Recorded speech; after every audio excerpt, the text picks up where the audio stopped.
think Marty wanted me to deliver an opening statement. So the opening statement is day 3 winter meetings.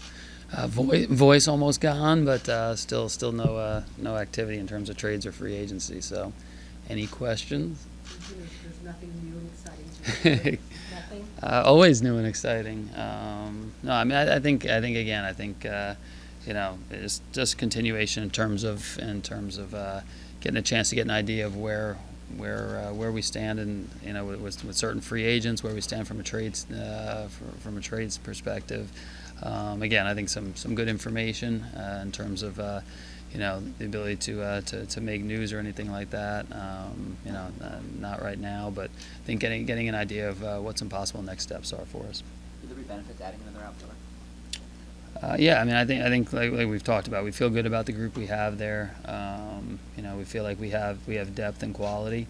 But again, I think the roster is a work in progress. I think we'll see how the next few weeks play out, and ultimately, I don't think there's any area that we feel like we need to line up on something. I think it's just going to be if we get an upgrade, or something that fits our club a little bit different. We'll continue looking at those different options. How much better do you think you've gotten, and how much further to actually contend? Yeah, we think we're better. I think we have a more well-rounded roster. I think we've addressed, obviously, bullpen with Palmer, and I think it's still an area we're looking to add to. In the rotation, again, a lot of it is going to be improvement of some of the guys that are coming back now, year 2, year 3.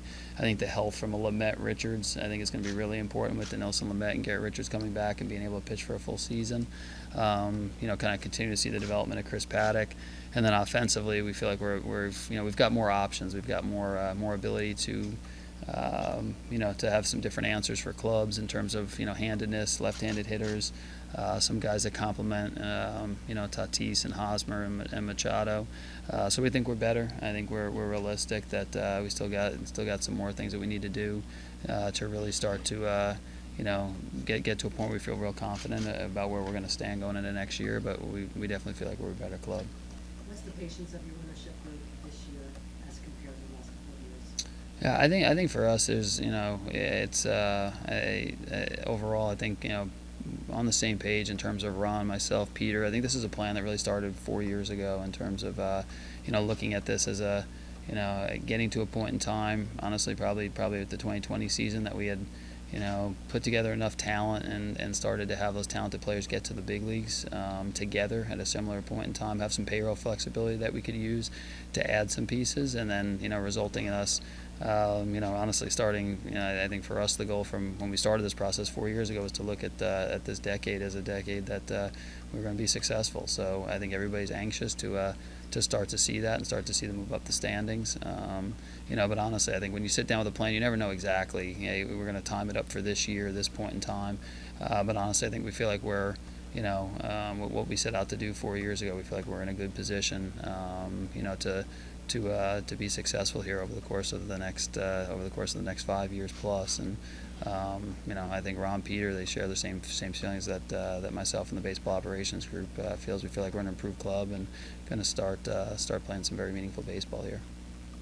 Getting to know Bobby Dickerson, how is he able to get the most out of Manny Machado, and how would you expect him to apply that to the rest of your Yeah, I think with Bobby, I think it's been I've heard a lot about him over the years, and I think getting to spend a lot of time on the phone, in person here. We've had a number of different conversations, meetings with the coaching staff. It's pretty easy to see why he's a special coach. He's got great knowledge, great content. His delivery to players, he's able to connect. He's very direct. He makes it fun. He's very honest with players. So I think pretty quickly you see why a guy, for example, that whole infield in Baltimore. You hear stories about Jonathan Scope and Manny Machado as young players, J.J. Hardy performing at a Gold Glove level, Chris Davis performing at a really good level, and a team that those years in Baltimore every year seemingly was picked to finish towards the back end of the standings, and every year ended up at the top part of the standings. I think their defense was a big reason for that. And I think we've heard about Bobby, and now in the last month, getting to see it on a day-to-day basis, we expect him to be impactful for us.